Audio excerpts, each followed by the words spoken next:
Oke, Assalamualaikum warahmatullahi wabarakatuh. Perkenalkan, nama saya Yasi Tazril. Saya adalah mahasiswa dari Universitas Pamulang.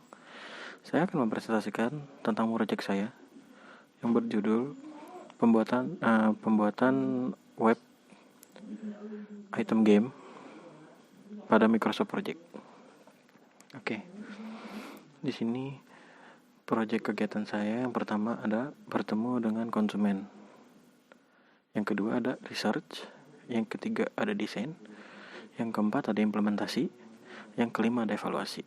Nah, di dalam kegiatan bertemu dengan konsumen ini ada namanya kebutuhan konsumen dan permasalahan konsumen. Nah, yang disebut dengan bertemu dengan konsumen ini adalah summary atau kegiatan intinya.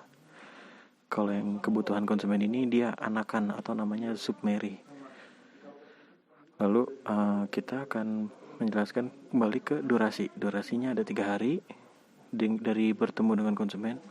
Lalu di research ada 7 hari, di desain ada 10 hari, implementasi ada 14 hari, evaluasi ada 5 hari. Nah, yang saya sebutkan ini adalah total dari masing-masing anakan. Jadi dari bertemu dengan konsumen ini totalnya 3 hari. Nah, dari anakannya, kebutuhan konsumennya membutuhkan waktu 1 hari, dan permasalahan konsumennya membutuhkan waktu 2 hari. Lalu di research ini totalnya 7 hari. Lalu di eksplorasi ini ada 4 hari, dan mencari solusinya ada 3 hari. Jadi total 7 hari. Lalu kita beralih ke desain. Desain ini totalnya 10 hari. Dan pekerjaan yang dilakukannya yaitu desain kerangka, yaitu membutuhkan waktu 5 hari. Mengupdate desain agar lebih bagus membutuhkan waktu 5 hari. Kita lanjut ke implementasi. Implementasi yang dibutuhkan waktunya adalah 14 hari. Yang pertama, mengirim desain akhir ke developer itu butuh waktu 3 hari, dan memasukkan desain ke dalam codingan membutuhkan waktu 11 hari. Dan kegiatan terakhir yang dilakukan adalah evaluasi. Mengevaluasi ini membutuhkan waktu 5 hari. Dan kegiatannya yaitu mengevaluasi web yang sudah jadi dan membutuhkan waktu 5 hari. Kita beralih ke start. Start ini adalah waktu awal project dilakukan, dan finish ini project akhir yang dilakukan. Jadi kita pertemuan kita pertama di sini, summary yang kita lakukan adalah bertemu dengan konsumen. Awal mulanya pada bulan 12 tanggal 25 tahun 2021. Finishnya pada Desember juga bulan 12. Lalu ada tanggal 28 dan tahun 2021 juga. Nah, yang pertama di sini kebutuhan konsumen kita itu mulai pada tanggal 25 bulan 12 tahun 2021, dan akhirnya finishnya di hari itu juga karena cuma membutuhkan 1 hari. Lalu permasalahan konsumen membutuhkan waktu 2 hari, yaitu dari tanggal 27 sampai tanggal 28. Dari ini dia membutuhkan waktu 2 hari. Kita beralih ke research. Research ini awalnya mulai dari tanggal 29 sampai tanggal 6 2021 sampai tanggal dari tahun 2021 sampai tahun 2022. Yang pertama ada eksplorasi. Eksplorasi ini berawal pada tanggal 29 dan berakhir pada tanggal 3 Januari. Lalu mencari solusi. Mencari solusi ini berawal dari tanggal 4 dan berakhir pada tanggal 6. Lalu kita beralih ke desain. Desain ini kita mulai pada tanggal 7 Januari dan selesai pada tanggal 20 Januari. Yang awal pertama yang dilakukan itu desain kerangka. Desain kerangka itu mulai pada tanggal 7 dan berakhir pada tanggal 13. Lalu mengupdate data desain agar lebih bagus, berawal dari tanggal 14 sampai tanggal 20. Lalu kita beralih ke implementasi. Implementasi kita membutuhkan 14 hari yang seperti saya bilang tadi, berawal pada tanggal 21 Januari 2022 sampai tanggal 9 Februari 2022. Yang pertama itu mengirim desain akhir ke developer, yaitu dimulai pada tanggal 21 dan berakhir pada tanggal 25. Lalu kegiatan kedua berawal pada tanggal 26 Januari, berakhir di Februari pada tanggal 9. Lalu kegiatan yang dilakukan adalah evakuasi terakhir, yaitu start pada tanggal 10 Februari sampai 16 Februari, maaf. Lalu kita lihat lagi di sini. Di sini ada resource name. Apa itu resource name? Resource name itu adalah pekerjanya, kegiatannya, yang melakukannya. Yaitu yang pertama, bertemu dengan konsumen ini pekerjaannya siapa? Biaya. Karena kita memerlukan biaya. Yang dari anakannya juga, kebutuhan konsumen pun memerlukan biaya kita. Lalu permasalahan kedua yaitu permasalahan konsumen. Siapa yang menanggulangi? Yaitu ada project manager.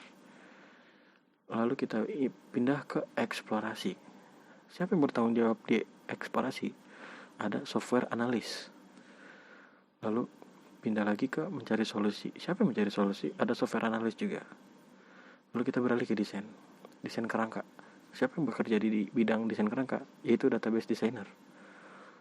Dan di sini juga mengubah desain agar lebih bagus, yaitu tugasnya database designer. Lalu implementasi. Siapa yang bertugas dalam mengirim desain akhir ke developer? Yaitu teknisi komputer. Dan memasukkan desain ke dalam codingan itu tugasnya adalah database designer. Lalu yang terakhir adalah evaluasi web yang sudah jadi, pekerjaannya programmer. Oke, kita lanjut. Saya akan membahas tentang ini dia.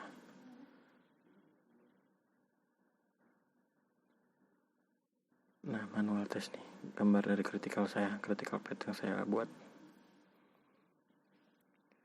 Jadi kita coba view.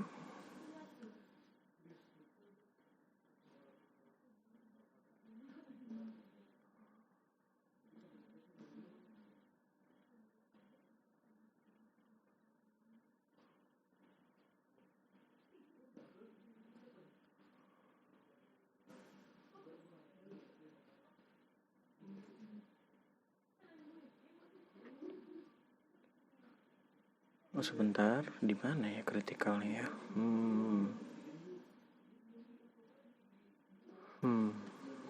Oh ini dia, ketemu kritikal tersebut kalau kita pencet. Nah, semuanya akan berubah menjadi merah. Semuanya berbentuk kritikal berwarna merah. Kalau berwarna merah ini menandakan kalau yang kita kerjakan ini kritikal atau tepat waktu. Apa itu critical path? Critical path itu bisa dibilang waktu yang sudah ditentukan. Jadi waktu pengerjaannya cepat boleh, cuma tidak boleh lambat, tidak boleh delay. Lalu kita beralih lagi, pindah ke sini, kita ke Gantt chart, kita ke resource sheet. Di sini kita ada project manager, software analyst, database designer, programmer, teknisi komputer, biaya. Yang saya sebutkan tadi adalah para pekerjanya.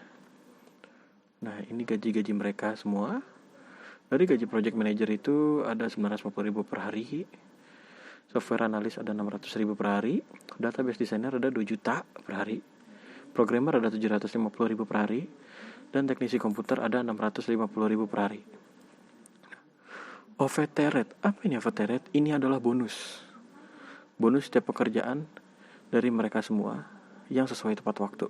Bonusnya dari project manager ada 450.000, software analis ada 350.000, database designer ada 40.000, dan programmer ada 250.000, teknisi komputer itu ada 200.000 bonusnya. Nah, kita lupa dengan akan biaya. Biaya ini tipenya material itu pengeluaran kita. Jadi pengeluaran kita tuh 350.000. Cost use-nya 1,5 juta. Cost use ini apa? Ini total pengeluaran kita. Oke, kita pindah lagi. Kita pindah ke task usage. Nah, ini ada jam-jamnya. Jam-jam bekerja di table ini. Kita pindah lagi ke task sheet. Nah, ini pun sama, jam lebih simpelnya lah ya jamnya. Lalu kita pindah lagi ke resource graph. Nah, seperti ini bentukan resource graph-nya. Kita pindahkan network diagram. Nah, bentuknya akan menjadi seperti ini network diagram saya.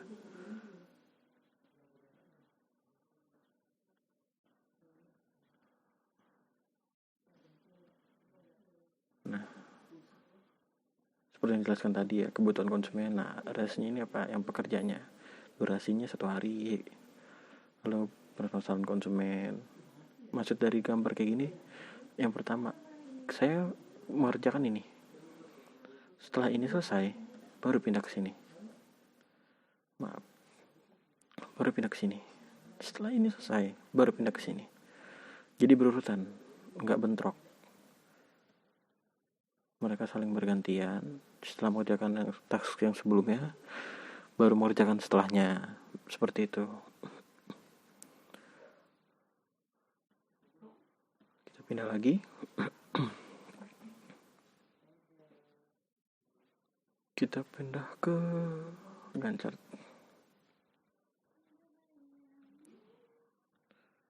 Sebelumnya saya lupa menjelaskan tentang predecessor ya. Predecessor ini adalah kegiatan yang kita lakukan setelah kegiatan sebelumnya sudah selesai. Jadi seperti ini. Misalkan kegiatan pertama kita nih, kita melakukan kebutuhan konsumen kegiatannya. Nah, setelah kegiatan kebutuhan konsumen apa? Permasalahan konsumen. Nah, kita taruh di sini 2, karena di sini nomor 2. Jadi kita akan melanjutkan kita akan melanjutkan pekerjaan dari kebutuhan konsumen. Lalu dari sini eksplorasi. Setelah kita taruh angka 3, kenapa? Karena kita akan melakukan itu setelah kita permasalahan konsumen pun kelar. Baru kita akan memulai pekerjaan. Kita melakukan eksplorasi. Lalu mencari solusi. Di sini. Kenapa saya tulis 5? Seperti yang tadi saya bilang, saya mengikuti ini angka di sini. Jadi setelah kita melakukan eksplorasi, kita akan melakukan mencari solusi. Lalu ada desain kerangka di sini. Kapan kita memulai desain kerangka? Setelah melakukan pencarian solusi di sini. Dan mengupdate desain agar lebih bagus, itu kita kerjakan setelah melakukan desain kerangka. Lalu kita pindah ke sini, mengirim desain akhir ke developer. Itu kapan kita kerjakan? Di sini ada angka 9. Kita lihat di sini 9, kita mengerjakan setelah mengupdate desain agar lebih bagus. Jadi setelah update desain biar desain lebih bagus, baru kita akan mengerjakan mengirim desain akhir ke developer. Lalu setelahnya memasukkan desain ke dalam codingan. Itu kita lakukan setelah mengirim desain akhir ke developer. Lalu di terakhir ada mengevaluasi web yang sudah jadi. Itu kapan kita lakukan? Kita lakukan di sini ada angka 12. Di sini tertera memasukkan desain ke dalam codingan. Seperti itu. Jadi inilah yang project yang saya buat. Bentuk critical PT seperti ini.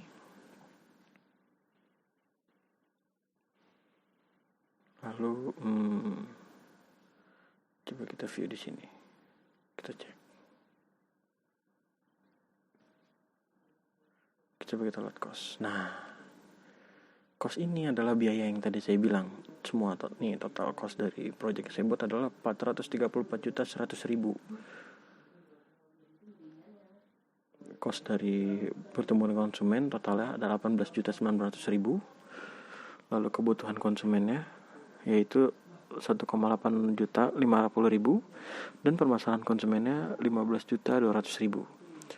Lalu research ini total dana yang kita keluarkan adalah 33.600.000, yaitu eksplorasi menggunakan dana 19.200.000 dan mencari solusi mengeluarkan dana 14.400.000. Lalu ada desain. Berapa total desain? Desain membutuhkan total uang yaitu 160.000. Lalu yang pertama ada desain kerangka. Desain kerangka ini membutuhkan biaya 80 juta dan mengupdate desain agar lebih bagus ini membutuhkan dana 80 juta. Total dari 2 kegiatan kita ini membutuhkan uang sebesar 160 juta. Lalu kegiatan selanjutnya implementasi. Total biaya yang dikeluarkan dari implementasi adalah 191.600.000. Kegiatan pertamanya mengirim desain akhir ke developer yaitu 15.600.000. lalu memasukkan desain ke dalam coding, itu menggunakan biaya 176 juta. Lalu kegiatan terakhir evaluasi, yaitu totalnya 30 juta. Mengevaluasi web yang sudah jadi 30 juta totalnya. Jadi semua total dari kegiatan kita ini membutuhkan dana 434 juta 100 ribu. Jadi kita coba ganti lagi schedule. Nah, kita pindah ke schedule. Nah, schedule ini yang saya bilang tadi, ini tuh adalah waktunya. Penyelesaiannya kapan, berawal kapan, start kapan, finishnya kapan. Nah, ini let's start ini delay pengerjaannya kapan. Let's finish tuh dia telat berakhir kapan, telat selesai. Tapi karena saya bikinnya critical path, jadi waktu yang ditentukan tidak ada let's start dan let's finish. Jadi semua benar-benar terstruktur dan tepat waktu. Oke, kita balik lagi ke entry di sini. Lalu di sini, nah, tabel ini adalah tabel kegiatan kerja proyek. Yang kegiatan nomor pertama ini ada bertemu dengan konsumen.